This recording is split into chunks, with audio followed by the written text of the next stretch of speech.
Salmo de número 2. Hoje é dia de concluirmos esse salmo. Percorreremos do verso 7 ao verso 12. No entanto, eu queria fazer a leitura do salmo todo. Afinal de contas, são apenas 12 versículos, de modo que a gente relembra o que vimos na semana passada e focamos no que temos para hoje, viu, Lorena? Então, se você já abriu, convido você a partir do versículo número 1. Versículo de número 1, diz assim a santa palavra do Senhor: porque se enfurecem os gentios e os povos imaginam coisas vãs, os reis da terra se levantam e os príncipes conspiram contra o Senhor e contra o seu ungido, dizendo: rompamos os seus laços e sacudamos de nós as suas algemas. Ri-se aquele que habita nos céus, o Senhor zomba deles. Na sua ira, a seu tempo, lhes há de falar e no seu furor os confundirá. Eu, porém, constituí o meu rei sobre o meu santo monte Sião. Proclamarei o decreto do Senhor. Ele me disse: tu és meu filho, eu hoje te gerei. Pede-me e eu te darei as nações por herança e as extremidades da terra por tua possessão. Com vara de ferro as regerás e as despedaçarás como um vaso de oleiro. Agora, pois, ó reis, sede prudentes, deixai-vos advertir, juízes da terra. Servi ao Senhor com temor e alegria, e alegrai-vos nele com tremor. Beijai o filho para que se não irrite, e não pereçais no caminho, porque dentro em pouco se lhe inflamará a ira. Bem-aventurados todos os que nele se refugiam. Baixe sua cabeça, vamos orar ao Senhor, rogar a bênção do Senhor, assim como rogar para que Ele possa nos ajudar a focar no que a gente precisa, que é exatamente a atenção necessária para entender o que Ele está nos dizendo no Salmo número 2. Baixe sua cabeça, oremos ao Senhor. Bendito Deus, uma vez mais aqui estamos, Senhor, para meditar na Tua Palavra. Estamos aqui prestando culto ao Senhor, e por si só isso já se reveste de toda sacralidade. E esse momento ainda tem algumas coisas que fazem com que o nosso coração fique ainda mais cheio de temor e tremor. Porque à medida, como diriam os antigos, que nós meditamos na Tua Palavra e conseguimos extrair dela aquilo que de fato o Senhor tensionou comunicar ao Teu povo, em todas as gerações, inclusive a nossa, é a Tua voz falando aos nossos corações. É a Tua voz fazendo com que nós compreendamos aquilo que o Senhor está comunicando. E a minha oração é essa. É que o Senhor abra o entendimento daqueles que aqui se encontram. E que as verdades contidas aqui nessa metade última do Salmo de número 2 possa penetrar de maneira profunda no coração dos que aqui se encontram, fazendo com que venhamos a temer, tremer e dar ouvidos ao que o Senhor está nos dizendo. Faz isso, Senhor, porque isso haverá de trazer glória ao Teu nome e alegria ao nosso coração. Aplica a Tua palavra em nós, que possamos dar a atenção necessária, concede-nos a habilidade de sermos fiéis ao Teu santo texto. São estas 3 coisas que eu te rogo para a Tua glória, para a nossa alegria em Cristo. Amém. Meus irmãos, nós haveremos de pensar no Salmo número 2, verso 7 a 12. Batizei esse Salmo como Filho de Deus. Afinal, eu penso que o Salmo de número 7, ele aponta para o Filho de Deus, especialmente quando eu olho para o verso 7 em diante, ele é muito focado, ele está nos chamando a atenção sobre a pessoa do Filho de Deus. E eu queria iniciar contando uma história, eu não sei se você já escutou ela. Conta essa história que havia um homem muito rico que investira grande fortuna em quadros famosos. Ele tinha orgulho de ter uma das mais requintadas coleções dos maiores e mais consagrados pintores do mundo. Um dia, seu único filho foi ferido numa viagem. E naquele ferimento ele acabou morrendo, acabou falecendo. E conta a história que o amigo do seu filho, que estava junto naquela viagem, ele acompanhou, digamos que os últimos suspiros, Vinícius, daquele rapaz. E buscando consolar o coração exatamente daquele pai pela perda repentina, drástica daquele filho, ele enviou-lhe um quadro que ele mesmo havia pintado do rosto do amado filho daquele pai. Ele pinta, capricha na obra e envia aquele quadro para o pai. Ao receber o quadro, conta a história que aquele pai coloca numa bela moldura e pendurou aquele quadro junto aos seus quadros mais seletos, ao lado de Van Gogh, Picasso e por aí vai. Todavia, ao perceber que também a sua morte já se aproximava, conta a história que esse homem rico chama o seu mordomo e lhe fez as suas últimas recomendações antes de partir.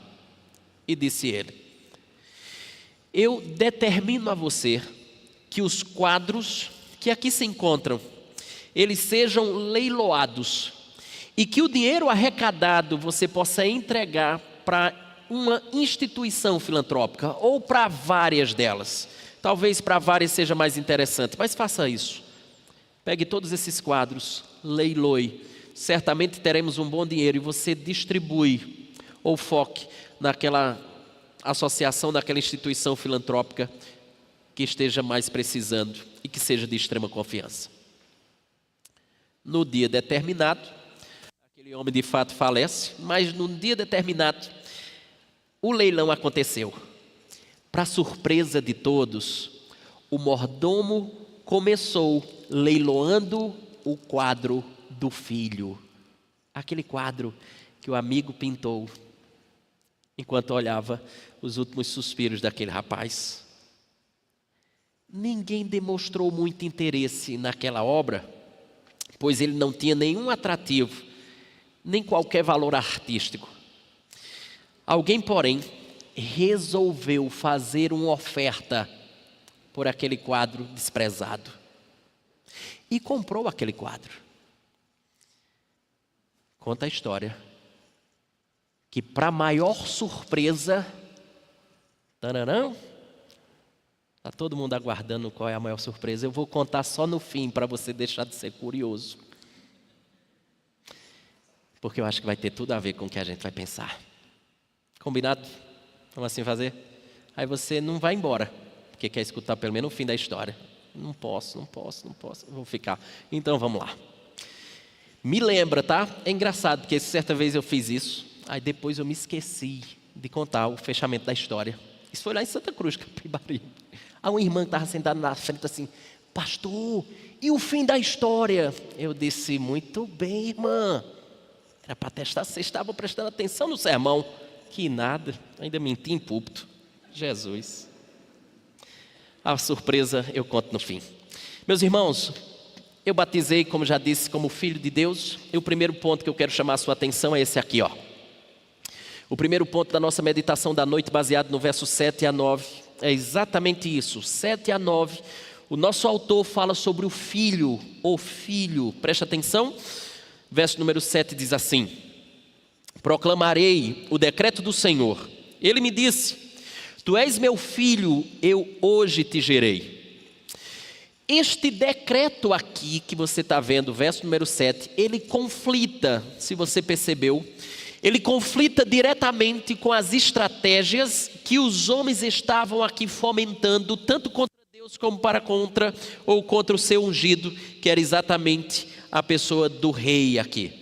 Se não, veja, eu me refiro ao verso número 2 e verso número 3. Dá uma olhadinha lá. O que é que diz lá? Verso 2 e verso 3. Olha o que diz. Os reis da terra se levantam e os príncipes conspiram contra o Senhor e contra o seu ungido, dizendo: rompamos os seus laços e sacudamos de nós as suas algemas.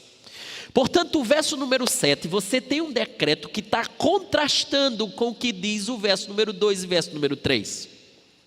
O reino do Messias, portanto, é edificado sobre um decreto que eu vou chamar aqui de eterno, de Deus o Pai. E decreto, como você muito bem sabe, é uma ordem, é uma decisão ou uma determinação legal emitida por uma autoridade superior. Portanto, nós temos aqui uma autoridade superior dando uma ordem, estabelecendo uma decisão, uma determinação legal, porque essa autoridade de fato ela é superior e por essa razão ela pode fazer o que está fazendo. Logo, o governo do Messias aqui, ou do chamado ungido do Senhor, não foi uma decisão de última hora, não foi um experimento, não foi um plano B, mas sim o resultado da sabedoria e das determinações da vontade divina aqui está posto. Uma segunda coisa que eu queria que você pensasse junto comigo sobre o decreto divino. Essa declaraçãozinha que você vê aí, verso número 1, diz assim: proclamarei o decreto, informa a todos os rebeldes que estão planejando, conspirando aqui, como já vimos no verso número 2, verso número 3, mostra ou informa aos rebeldes de que Deus governa sobre sua criação por meio de decretos soberanos, tá? Isso aqui muito claro aqui para a gente. Deus, portanto, se isso aqui é verdade, como cremos que assim o é, Deus governa por meio desses decretos soberanos, mas preste atenção, o que é que isso implica para nós? O que é que isso tem a ver conosco e com aqueles que também não querem nem saber de Deus? É que Deus não pede permissão para fazer o que quer fazer. É que Deus não coloca em votação assim, vamos ver, se vocês forem favoráveis, se tiver 30-20, eu vou fazer o que eu penso fazer. Deus não coloca em votação, pois não é uma democracia o reino desse mundo. Nós temos uma monarquia, o rei governa. E vale lembrar que os decretos de Deus, eles são justos. Os decretos de Deus nunca erram. É esse ser que está aqui governando a monarquia desse mundo. Esse mundo é uma monarquia, Deus reina. Em seguida ele inicia o decreto, se não observe junto comigo, eu ainda estou no verso número 7, observe lá, parte B do verso 7, diz assim: proclamarei o decreto do Senhor, parte B agora, ele me disse, tu és meu filho, eu hoje te gerei. Essa é uma passagem difícil, pois algumas pessoas utilizam essa passagem para dizer que Jesus não é Deus. Por quê? Porque se ele foi gerado, criado, ele não pode ser Deus. Como é que um ser criado pode ser Deus? Obviamente que não pode ser de fato Deus. Mas o que é que isso quer nos dizer? Essa é a grande pergunta. Eu penso que na verdade há um entendimento clássico sobre a questão de Jesus ser gerado. Isso aqui é interessante. Jesus é gerado, não criado. Essa é a interpretação clássica. E aí peço que você preste atenção. A ideia de gerado, não criado é que desde sempre Jesus existiu como Filho de Deus. Portanto, nunca houve um tempo em que o Filho não existisse. Ele não foi criado, ele não se tornou um filho. Pelo contrário, ele sempre foi o Filho. Este seria o que muitos teólogos dizem que o grande mistério da Trindade. Um é Pai, outro é Filho, outro é Espírito, e isso desde sempre foi assim a estrutura. Tem um documento antigo que a gente cantava um outro, que é o chamado credo. Esses documentos eles são fundamentais no que tange a nossa fé, a nossa crença, o que nós cremos, o que a Escritura revela para cada um de nós. Nos primeiros séculos, especialmente ali no segundo, terceiro século, a divindade de Jesus ou a humanidade de Jesus estava sendo ameaçada. Existia um homem chamado Ário, era um presbítero da igreja na época, que negava a doutrina da divindade de Jesus. E nesse sentido, reúnem-se os grandes teólogos da época e vão dizer assim: que a Escritura diz? Será que o que Ario fala é verdade? Então eles começam a pensar, a elaborar, olham a Escritura e chegaram a uma conclusão, num credo chamado de Credo Niceno, que ocorreu no concílio lá de Nicéia no ano de 325, e chegaram a essa conclusão aqui, observe. Diz assim o Credo Niceno: creio em um Deus, Pai Todo-Poderoso, Criador do céu e da terra, e de todas as coisas visíveis e invisíveis. Aí chega em Jesus. E em um Senhor Jesus Cristo, o unigênito Filho de Deus, gerado pelo Pai antes de todos os séculos, Deus de Deus, luz da luz, verdadeiro Deus de verdadeiro Deus, gerado, não feito, de uma só substância com o Pai, pelo qual todas as coisas foram feitas. Desde sempre a coisa aconteceu dessa forma. Ele desde sempre é o Filho do Pai, Ele é o Filho de Deus. Esse é o chamado grande mistério da Trindade. É interessante porque eu gosto de uma frase de Agostinho, não sei se você já leu sobre ela, porque o Franklin Ferreira, que é um outro teólogo, ele dizia uma coisa muito bacana.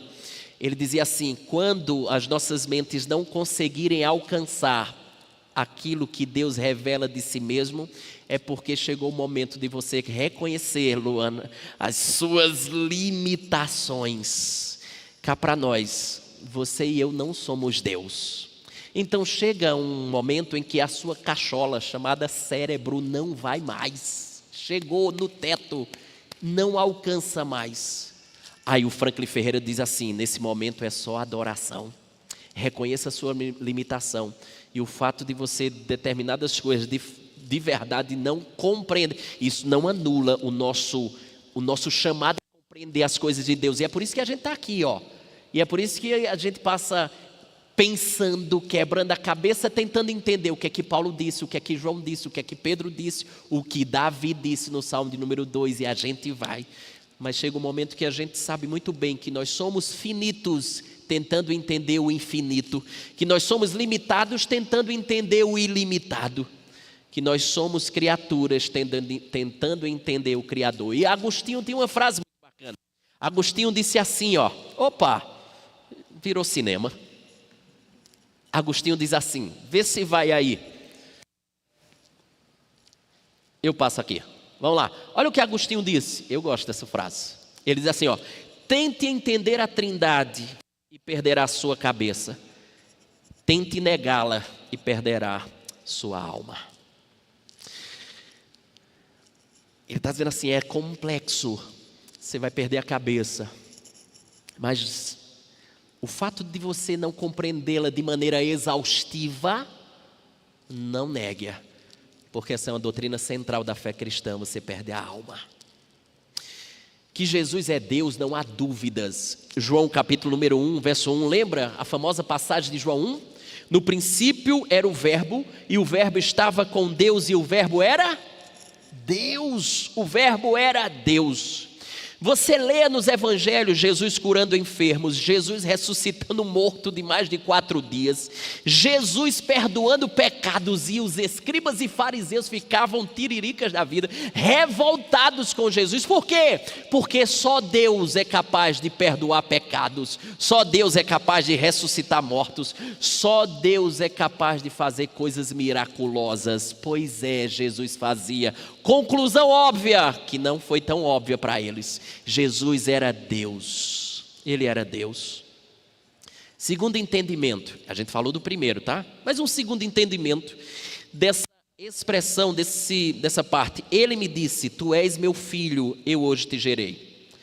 Segundo entendimento aqui, é que pode ser, é uma possibilidade de interpretação, tá?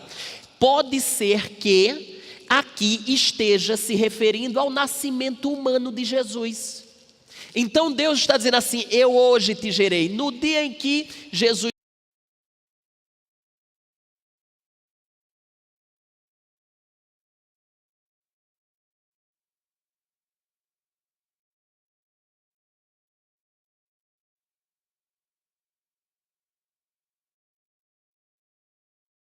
referindo, ou pode se entender como se referindo em que, quando isso se manifestou, ou seja, Para ficar mais claro, Davi, ele foi gerado por Deus, a Escritura vai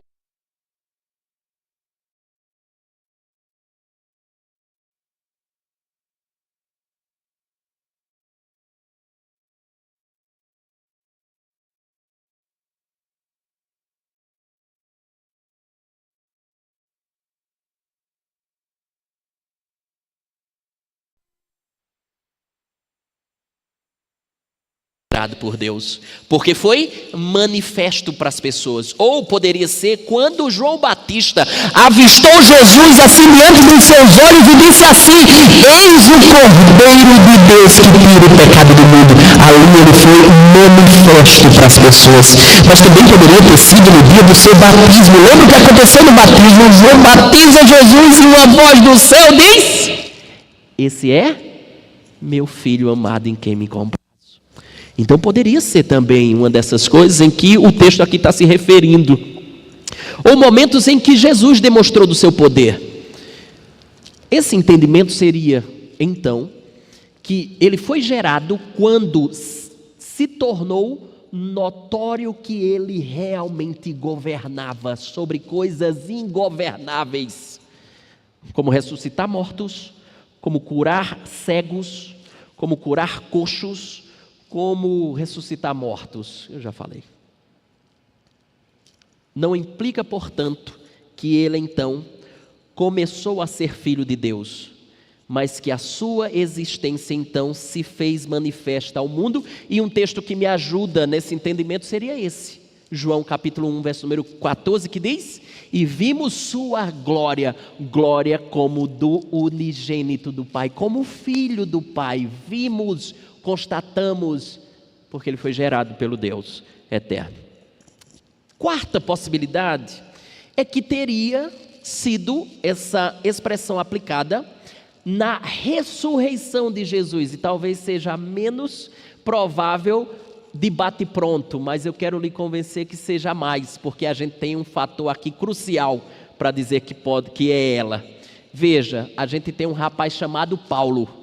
Veja, Atos capítulo 13, verso 32 a 33 diz assim, ó: nós vos anunciamos o evangelho da promessa feita a nossos pais, como Deus a cumpriu plenamente a nós, seus filhos. Aí é o que ele diz? Ressuscitando a Jesus, como também está escrito no Salmo 2: tu és meu filho, eu hoje te gerei. Agora presta atenção, olha só, Romanos capítulo 1, verso 4, vê se não é. Opa, pulei. Romanos 1, verso 4, diz assim: e foi designado Filho de Deus com poder segundo o Espírito de Santidade pela ressurreição dos mortos, a saber, Jesus Cristo nosso Senhor. Portanto, me parece ser a melhor explicação. Olha que coisa, né? Quando é que ele foi gerado aqui? Embora as outras passagens são coerentes, mas você tem um autor bíblico inspirado interpretando o Salmo de número 2. Então, ele foi gerado na sepultura e surgiu em glória.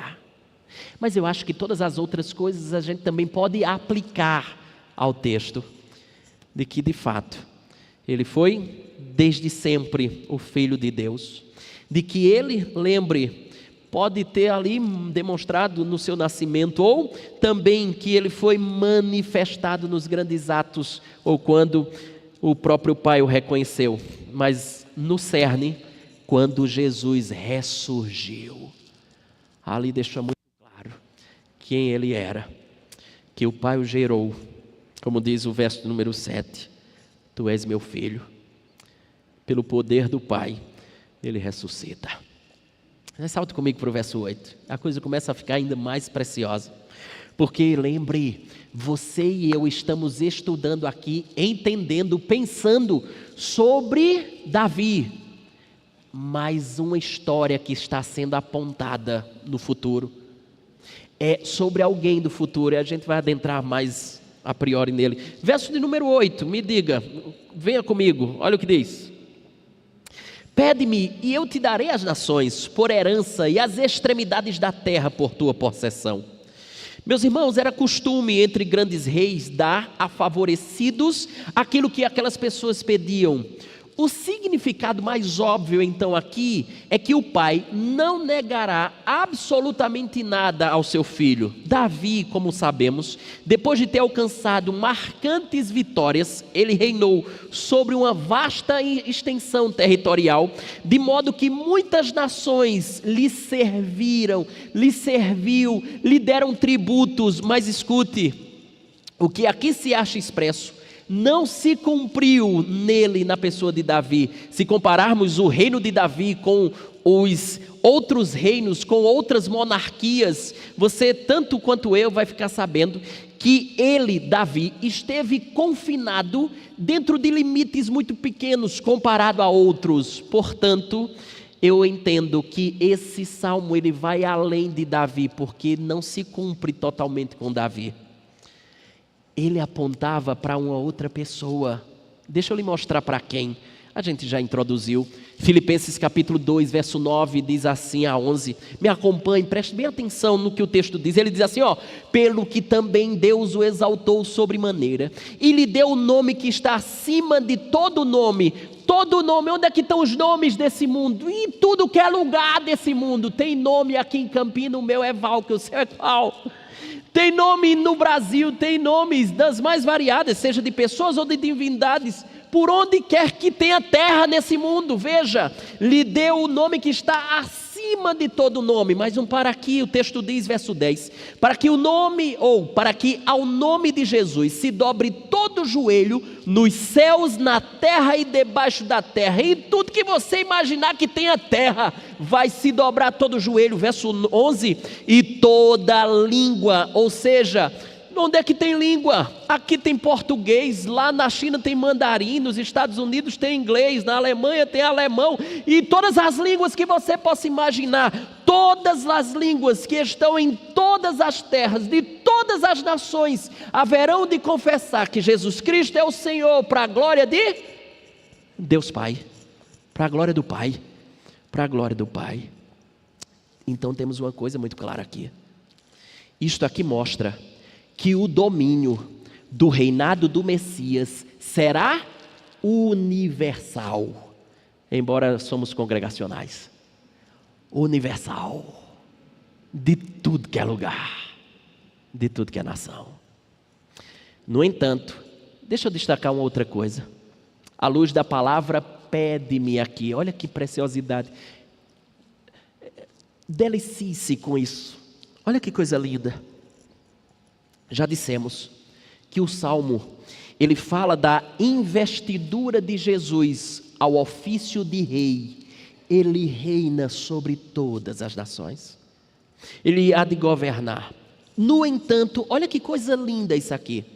A expressão pede-me, ela aponta para o outro ofício de Jesus. Você pode imaginar qual? É o chamado ofício sacerdotal. Reinar dizia respeito ao ofício de rei. Pedir dizia respeito ao ofício de sacerdote. Portanto, preste atenção nisso. Cristo age, mas age como rei e também age como sacerdote. Ele governa e ele intercede, ele pede. E a gente já viu que o Pai não há de rejeitar absolutamente nenhum pedido do Filho. Peça-me, filho, eu lhe darei as nações. Porque ele é sacerdote também, e não apenas rei. Mas por favor, jogue seus olhos no verso 9, olha o que ele diz. Com vara de ferro as regerás, e as despedaçarás como um vaso de oleiro. Presta atenção, vara de ferro aqui. Essa é uma expressão que trata-se de um instrumento de correção e castigo. E o fato de ser de ferro aqui mostra como o castigo será extremamente pesado, severo. Essa é a ideia. Assim o rei agirá contra todos os obstinados e rebeldes que estão lá no verso de número 2 e verso número 3. Isso é declarado com uma finalidade muito clara, ela tem a finalidade de ensinar-nos que Cristo tem poder suficiente para reinar sobre aqueles que se opõem à sua autoridade e ainda se recusam a obedecê-lo. Ele reina sobre essas pessoas também. E não apenas reina, ele há de subjugá-los e haverá de subjugá-los pela sua força. Agora note uma coisa, é muito interessante, que este salmo ele seja destinado ou dirigido a Davi em primeira instância, embora seja como que um binóculo olhando lá para frente, olhando para o futuro. Mas é interessante que ele aqui se dirija diretamente aqui a Davi em primeiro lugar, mas aponte para alguém maior de Davi. Por que isso é interessante aqui na nossa estrutura? Porque essas conexões, ela faz todo sentido para que a gente compreenda o texto e possa nos enriquecer demais com o que Jesus está tentando nos dizer aqui, com o que o próprio Deus está tentando nos dizer. Lembre-se, Davi foi alguém menosprezado pelos seus irmãos, pelas pessoas da sua própria terra. Quando foi para Samuel escolher aquele que seria rei, os pais lá, os líderes, começaram a apresentar, os pais de Davi começaram a apresentar os outros irmãos de Davi. Toma esse aqui é forte, olha como esse rapaz é bonito, certamente ele será um grande rei. E foi passando os irmãos de Davi, de repente chega Davi, aí qual é a apresentação de Davi? Não, isso aqui é Davi. Davi foi menosprezado pelos seus irmãos. Davi foi menosprezado pelos seus pais. Davi foi menosprezado pelos da sua própria terra. Quando ele foi lutar contra Golias, todo mundo começou a dizer: você está doido, não vai dar nem um caldo, como diria nos meus tempos de criança. Você vai ser esmagado por Golias. Quando ele chega no dia da batalha com Golias, o que acontece? Golias diz assim: eu sou algum cachorro para você vir para cima de mim com paus, com pedra. Você está pensando que eu sou quem? Davi é ridicularizado pelo gigante Golias. Mas o gigante Golias já vinha afrontando o exército de Israel, e ali naquele instante afrontava o próprio Davi. Aparentemente, alguns inimigos de Davi, de Israel, eram maiores. Aparentemente eles eram invencíveis. Aparentemente, como Golias, eram invencíveis. Tanto é que todo mundo estava com medo de enfrentar Golias. Alguns inimigos de Israel e de Davi eram invencíveis por serem grandes demais. Qual o ponto então? Davi o venceu. Davi o subjugou. Arrancou a sua cabeça. Pergunta: o que é que isso tem a ver com o Davi futuro? O que é que isso tem a ver com Jesus, o personagem posterior, a qual o salmo aqui está se dirigindo? É que, como Davi aponta para Jesus, evidencia-se que todos os inimigos, por maiores ou mais fortes que sejam, por mais debochados e atrevidos que sejam, como era Golias, eles serão subjugados aos pés do grande rei Jesus. Essa é a conexão que você precisa junto comigo entender. Assim como Golias aos pés de Davi, todos os inimigos estarão debaixo dos pés do filho de Davi. Deus em Davi exibiu um exemplo de força suprema sobre seus inimigos. É isso que Jesus fará.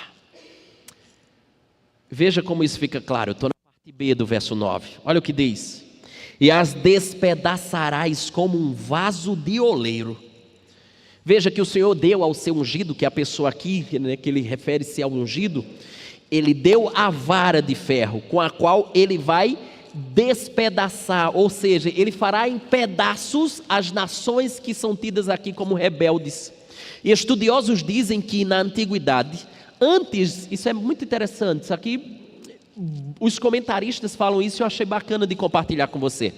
Antes dos reis saírem para a batalha, os reis do Oriente, os faraós da época, eles costumavam participar de um ritual no qual, com o cetro que eles tinham, eles quebravam vasos de barro que simbolizavam esses vasos de barro, exércitos inimigos, suas cidades e suas nações. Então, antes de irem para as batalhas, a autoridade, o rei ou o faraó, saía lá quebrando os vasos como se fossem os inimigos deles. Qual era a mensagem comunicada?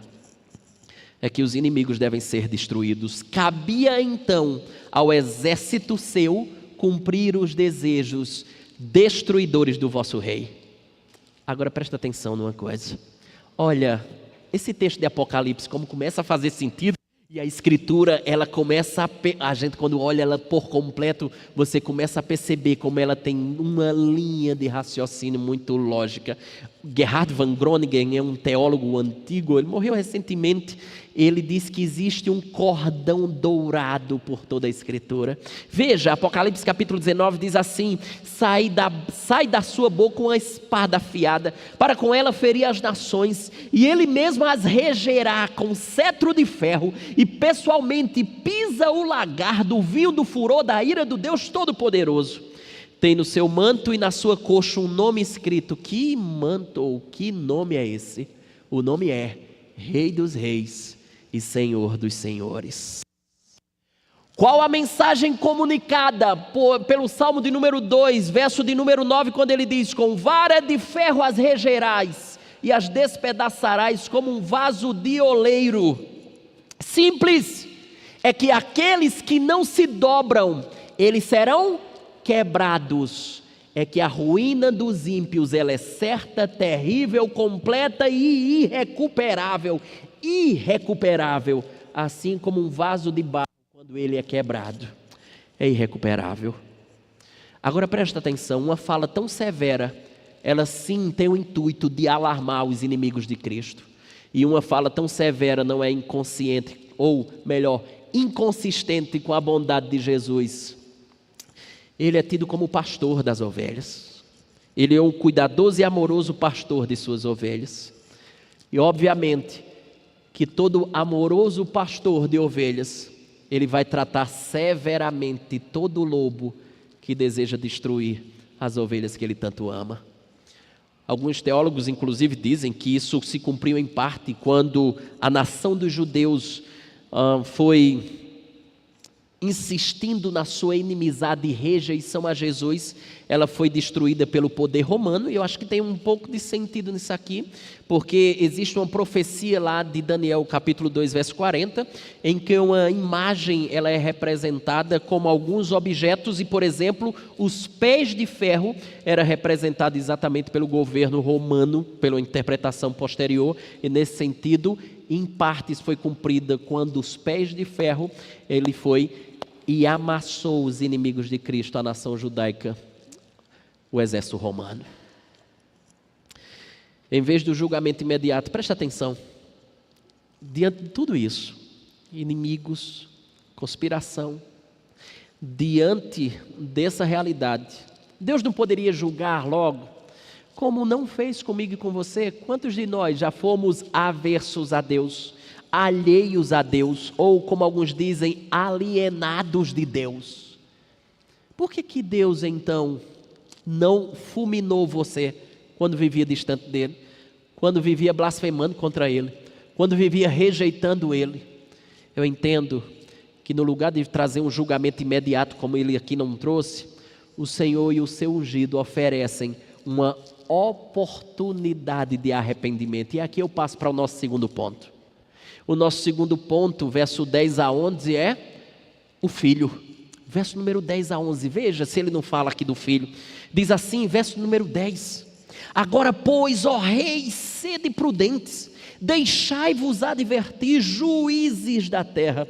Se você percebeu, nós temos 5 ordens. Me permita entrar inclusive no verso 11. Presta atenção, primeira ordem, olha lá. Agora, pois, ó reis, primeira ordem, sede prudentes. Segunda ordem, deixai-vos advertir, juízes da terra. Terceira ordem, verso 11, servi ao Senhor. Quarta ordem, alegrai-vos nele com tremor. Quinta ordem, verso 12: beijai o filho. Isso coloca a responsabilidade sobre quem? Sobre você, sobre eu, sobre nós. A responsabilidade é nossa dessas ordens aqui. Portanto, veja o que o salmista está fazendo aqui. Você é rebelde, e a gente vai chegar lá. Você é alguém que está alheio a Deus, distante de Deus, que não quer saber de Deus. O salmista está dizendo assim: eu vou lhe dar conselhos. Vou lhe dar conselhos. É isso que ele está fazendo aqui no verso 10. Eu quero lhe aconselhar, se você é alguém que vive distante do Senhor, alheio a Ele, rebelde a Ele. É a você que eu estou me dirigindo. Verso 10, vem comigo. Ele diz assim, agora pois, ó reis, sede prudentes, deixai-vos advertir, juízes da terra, sede prudentes. E aqui eu quero dizer que sempre é prudente e sábio estarmos dispostos a aprender, especialmente quando o assunto diz respeito à salvação da nossa alma. Sempre é prudente e sábio dar ouvidos a essas questões. E se Davi aqui, que é interessante, não poupa os reis, os quais pareciam, exatamente pelo cargo que exerciam, pareciam eles serem inatingíveis pelas vicissitudes dessa vida, a exortação então de Davi aqui, se ele nem poupa os reis, ela então se aplica muito mais à classe comum de pessoas, de homens como eu e você, a fim de que todos, dos mais nobres à classe mais baixa de pessoas que existam nesse mundo, pudessem aqui se humilhar diante de Deus. E aí, pelo advérbio, fazendo um gancho aqui com o nosso presbítero Bradley, esse advérbio agora, ele indica a necessidade de que esse arrependimento aqui seja imediato. Você não pode demorar. Agora, visto que você não sabe se o cetro quebrará o vaso hoje mesmo. Você não sabe. Eu não sei. Nós não sabemos. O que a gente já viu é que ele tem poder de sobra para destruí-los. Mas olha que coisa interessante, é o outro lado da moeda. É que ele também mostra que não tem prazer na sua destruição. E por que eu sei que ele não tem prazer na nossa destruição? É porque ele coloca o caminho da sua eterna felicidade. Antes de descer o cetro e quebrar o vaso, olha como a linguagem aqui é bem, né? Ele usa o cetro para quebrar o vaso. Antes de fazer isso, ele está lhe apresentando o caminho da sua felicidade. E qual é o ponto? É que os rebeldes que derem ouvidos às suas advertências, eles serão vistos como prudentes, sábios. Portanto, o que fizerem pode salvar a sua vida, pode salvar a sua alma. Por isso que eles são sábios. Logo, o princípio da genuína sabedoria consiste em que o homem abandone todo o seu orgulho e se submeta à autoridade deste ser, chamado o Filho de Deus. A única esperança para o homem é submeter-se, é a submissão. Agora preste atenção que no próximo versículo ele mostra a maneira como você deve ser sábio. Eu estou no verso 11. Olha o que diz. Verso 11. Servi ao Senhor com temor e alegria. Melhor, com temor e alegrai-vos nele com tremor. Essa é uma atitude sábia. Submissão, verso 10. Serviço com tremor ou com temor, verso 11. Alegria nele, verso número 11. Deixa eu extrair essa lição junto com você. Quais dessas três coisas lhe falta? Submissão a Cristo, lhe falta? Serviço com temor, lhe falta? Alegria nele, lhe falta? Deixa eu só esmiuçar rapidinho essas três coisas. O serviço com temor é saber a quem servimos. E qual é o temor? A quem servimos? E o que é importante você pensar nisso? Ao mesmo tempo, é entender a quem servimos. E por outro lado, perceber como fazemos tão pouco para esse que servimos, ou para esse grande rei. Alegria com tremor é saber quem é a nossa verdadeira alegria. Lembra daquela passagem de João capítulo 4? A mulher samaritana, lá no tanque, pegando água, e Jesus diz assim, olha, eu queria água. Ele desenvolve um diálogo ali com ela. Aí ele diz assim, olha, se você soubesse da água que eu tenho, você haveria de beber e você nunca mais teria sede. Louca para saber que água é essa. No desenrolar da história, Jesus diz assim, eu sou. E é engraçado porque tem uma hora que parece que Jesus faz uma confusão que a gente não entende é nada do que ele está falando. Ele dialoga com ela, aí tem um determinado momento que ele diz assim, Renata, mulher, vai chamar o teu marido e vem cá. Aí ela disse, mas eu não tenho marido. Aí Jesus disse, com razão. Você não tem marido, porque esse que você tem, você já vai no quinto, e esse que você tem não é seu mesmo, não. Sabe o que Jesus estava dizendo para ela? Você está tentando matar a sua sede no amor, no sexo, nas relações conjugais. Deixa eu dizer uma coisa para você, você já sabe disso.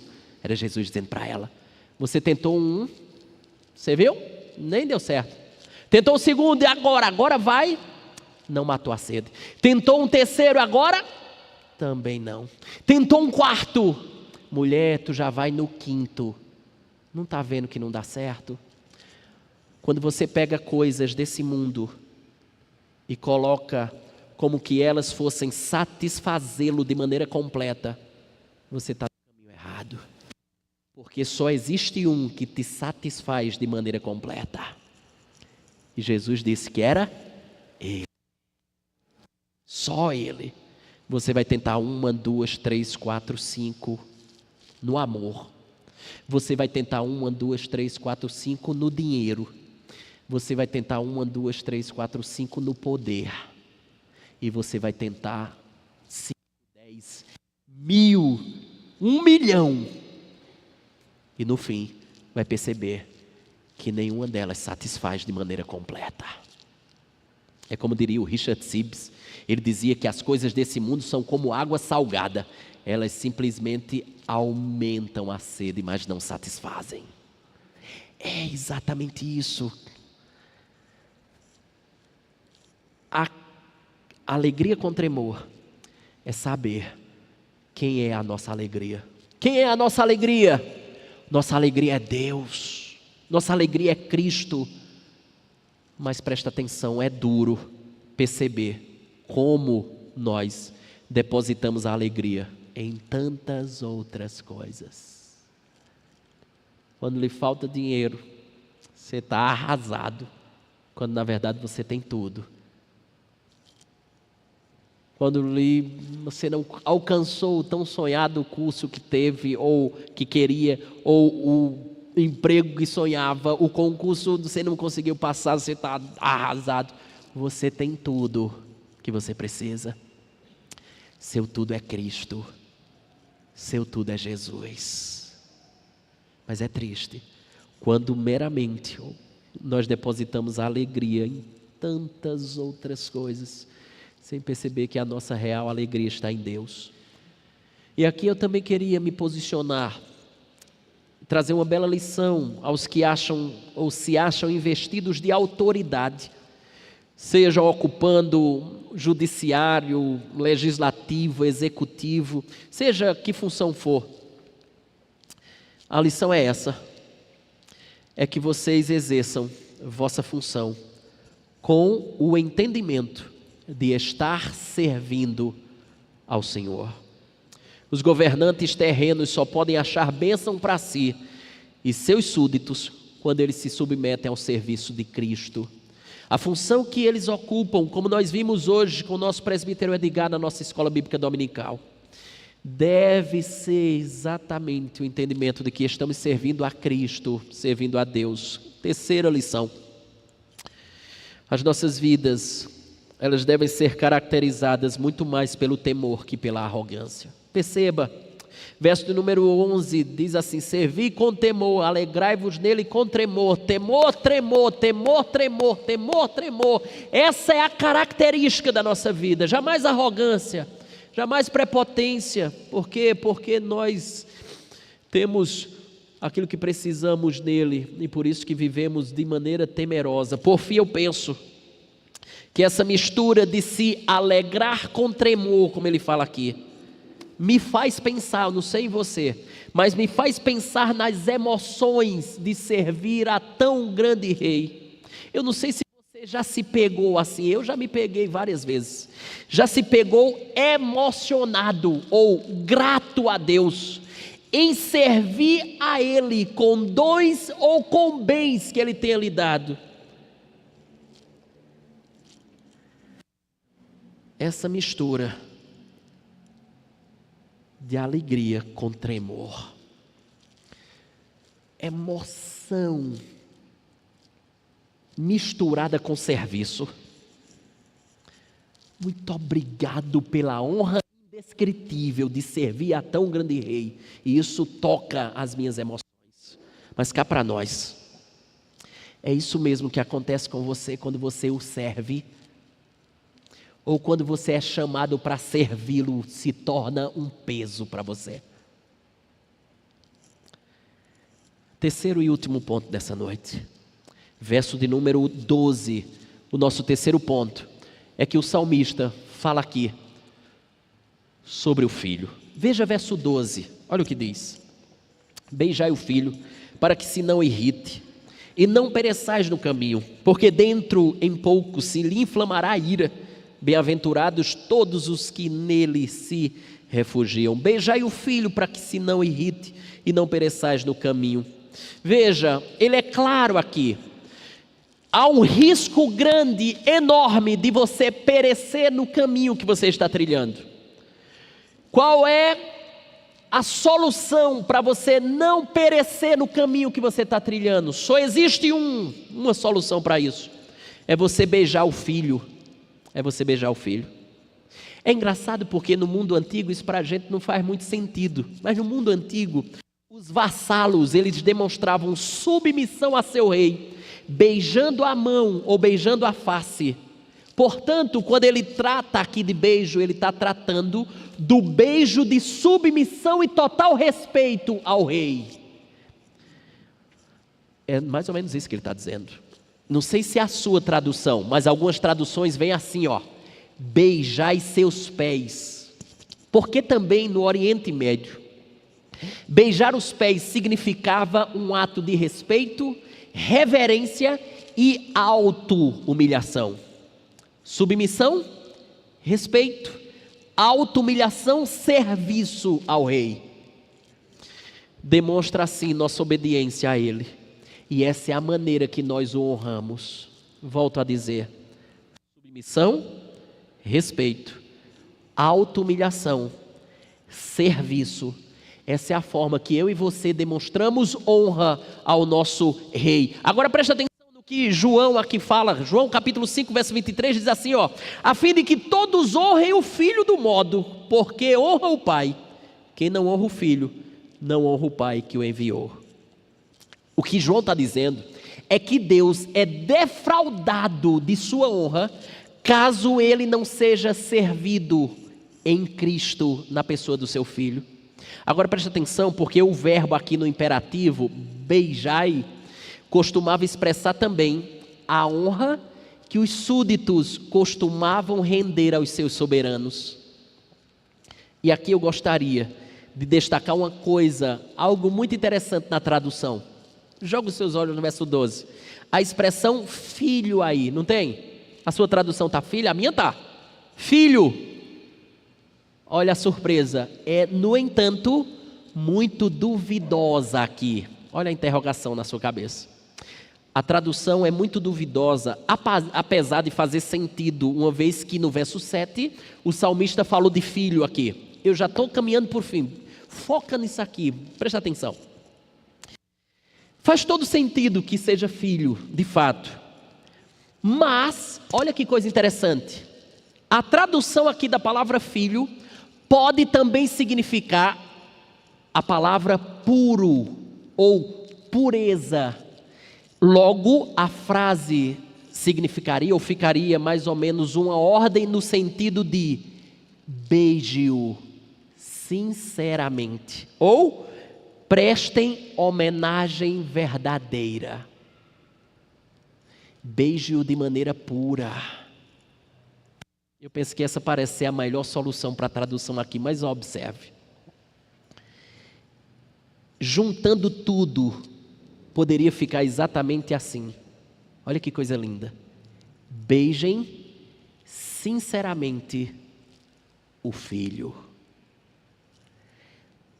Ele está dizendo assim, ó. Ame-o sinceramente. É isso que ele está dizendo. Sirva-o, mas sirva como? Sinceramente. Beijai o filho, não como o beijo do traidor Judas, que depois de beijá-lo, fez o oposto após o beijo. Beije-o com um beijo fiel. Faça isso para você o quê? Não perecer no caminho, diz o verso 12. Agostinho tem uma frase que eu gosto muito também. Ele disse assim, eu já botei isso aqui para você, ele disse assim, ó: é melhor andar mancando pelo caminho que correr fora dele. Ande pelo caminho que Deus estabeleceu. Se for para mancar e doer, que manque, mas que tenhamos a certeza que estamos no caminho certo, porque essa é a maior de todas as bênçãos que você e eu podemos ter. Passe para a parte B do verso 12 e a gente já vai arrematando aqui. O texto diz: porque dentro em pouco se lhe inflamará a ira. Veja que a Bíblia diz que Jesus é o cordeiro, lembra? É difícil você ver um cordeiro irado. Você já viu um cordeiro irado? É difícil você ver. Mas lembre também que esse cordeiro também é visto na Bíblia como um leão. Ele é o chamado leão da tribo de Judá. Um dia esse leão rugirá. Verso 12 diz: porque dentro em pouco se lhe inflamará a ira. O texto hebraico, ele diz mais ou menos assim, ó: em breve o seu nariz se inflamará. A narina, sendo esse órgão físico que nós temos, muitas vezes a ira é demonstrada. Eu não sei se você já viu em desenhos animados, quando o personagem está irado, o nariz fica vermelho. É engraçado porque é exatamente isso. Quando alguém está meio que irado ou muito chateado, o que é que ele faz? Eu não vou fazer aqui que eu estou meio, né? Mas dá aquela bufada com o nariz, não tem? Exato. Aquela fungada é um sintoma de raiva. E se você percebeu, lembra do verso 1, semana passada, essa palavrinha do verso 1, que tem assim, ó, imaginam. Lembra que esse termo a gente falou que ele poderia ser traduzido por rosnar, resmungar, raiva, conspirar, bufar, relinchar, muito aplicado a um cavalo que está excessivamente impetuoso. Ele está ali. Imaginam, é a palavra de bufar. É isso aqui também. Portanto, o que o verso 12 está tentando nos dizer, porque dentro em pouco ele vai ficar assim. Ele vai ficar assim. O rei. Ele está então dizendo assim, verso 1, vocês rosnam, vocês bufam, mas a rosnada final, o rugido final, não será dado por vocês, será dado pelo leão da tribo de Judá. Agora observe o fim, verso de número 12, parte final. Nós temos uma ordem. A ordem é: beijai o filho, para que se não irrite e não pereçais no caminho. Essa é a ordem. E ele argumenta quanto à ordem que deu, para que você siga a ordem que ele deu. Está aí, verso número 12, parte B, o argumento. Porque dentro em pouco se lhe inflamará a ira. E em seguida ele apresenta uma bênção para aqueles que obedeceram. É o final do verso 12. Bem-aventurados todos os que nele se refugiam.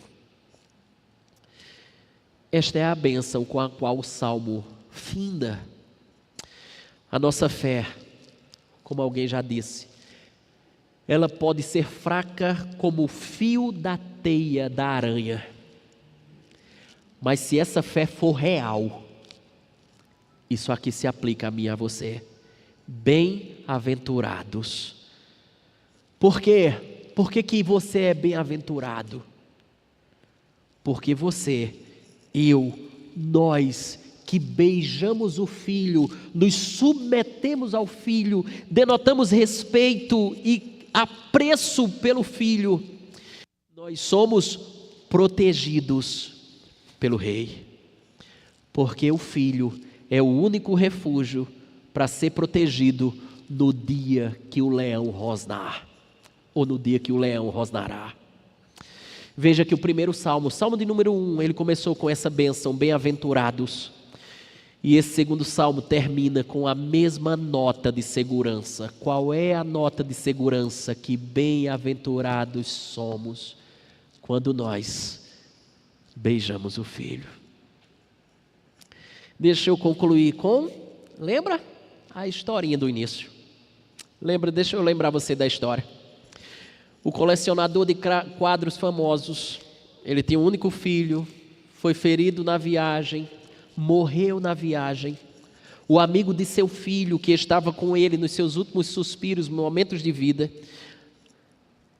buscando consolar o pai, ele fez um quadro do filho daquele homem e entregou para aquele homem, que quando recebeu o quadro, o pai colocou numa bela moldura, pendurou ele junto aos quadros mais seletos que ele tinha. Ao perceber que sua morte estava chegando, ele traz o seu mordomo e lhe faz as últimas recomendações, dizendo: esses quadros, quando eu morrer, você deve leiloá-los. E todo o dinheiro arrecadado você deve entregar ou a uma instituição ou a muitas instituições filantrópicas. O dia determinado do leilão chegou, aquele homem faleceu. Para surpresa de todos, o mordomo começou leiloando qual quadro? O quadro do filho. Ninguém demonstrou interesse pelo quadro, porque ele não tinha nenhum atrativo nem valor artístico. Alguém, porém, resolveu fazer uma oferta e comprou aquele quadro. E aí chegamos no que eu disse no início, a maior surpresa. Foi aqui que eu parei. Qual é a maior surpresa no leilão? É que quando alguém comprou o quadro do filho, o mordomo bate o martelo e diz: leilão encerrado. Todo mundo fica sem entender absolutamente nada, porque todo mundo estava de olho nos quadros de Van Gogh, de Picasso. Ninguém entendeu nada porque o leilão acabou. Todos estavam consternados, inconformados. E obviamente queriam explicação para aquela palhaçada que estava acontecendo. O mordomo disse num instante, até que todo mundo foi se acalmando, silenciando. E ele disse: eu preciso ler o testamento do meu senhor. Ele pega um papel, desenrola o papel que era o testemunho e começa a ler aquele papel. E o testemunho dizia assim: aquele que comprar o quadro do meu filho tem todos os outros quadros, pois quem tem meu filho terá tudo. Deixa eu dizer uma coisa para você. É exatamente essa frase que Deus diz para nós, exatamente nessa noite. Quem tem o meu filho tem tudo. Às vezes o filho não é nem um pouco atrativo. Isaías disse que ele não tinha beleza, não tinha resplendor, ele não tinha nem onde dormir. Ele morre numa cruz, desnudo, rasgado, sangrando. Que beleza há no Filho. O Pai disse: toda a beleza. Toda a beleza. Toda a beleza. Porque quem tem o Filho tem tudo.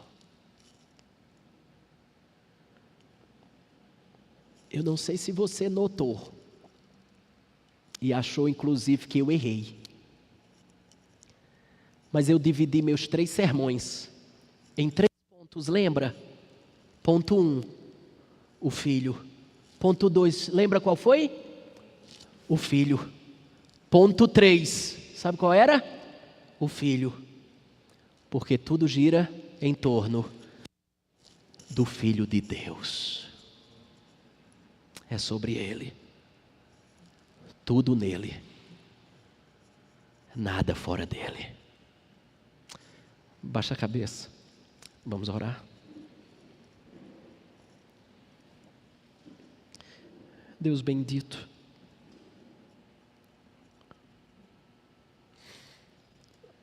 Nós estamos diante de um texto escrito há tanto tempo.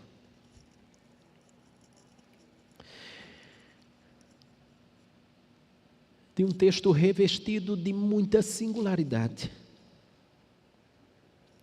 De um texto que fala tão profundamente a rebeldes, que podem até nem dizer que são rebeldes contra o Filho,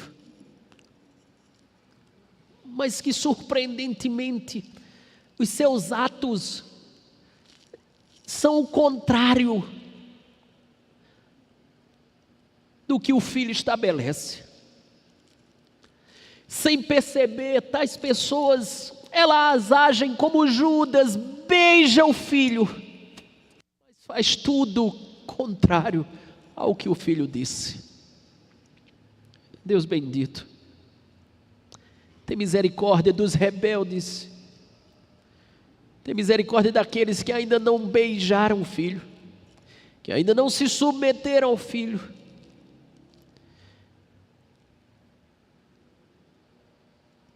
A porta da graça, ela sempre vem antes da porta do julgamento. O chamado do cordeiro precede o rugido do leão. O cordeiro diz: agora. Agora. Agora. Faça isso agora. Meu Senhor, tem misericórdia daqueles que estão protelando o relacionamento contigo. Oh Deus bendito, tem misericórdia daqueles que não te servem com temor, que não se alegram em ti com tremor. Lembra-nos do verso 10, quando o Senhor diz: agora, ó reis, sede prudentes, deixai-vos advertir.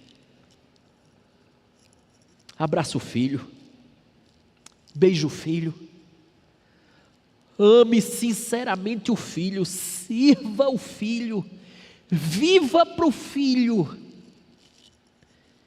e receba as doces palavras de segurança. Bem-aventurados sois. Aplica a tua palavra nos nossos corações e que tenhamos prazer em servir, em se alegrar, em absoluto viver a vida toda para a glória do teu nome na pessoa do teu Filho. Aplica a tua palavra em nós, Senhor. Nós assim te oramos, no nome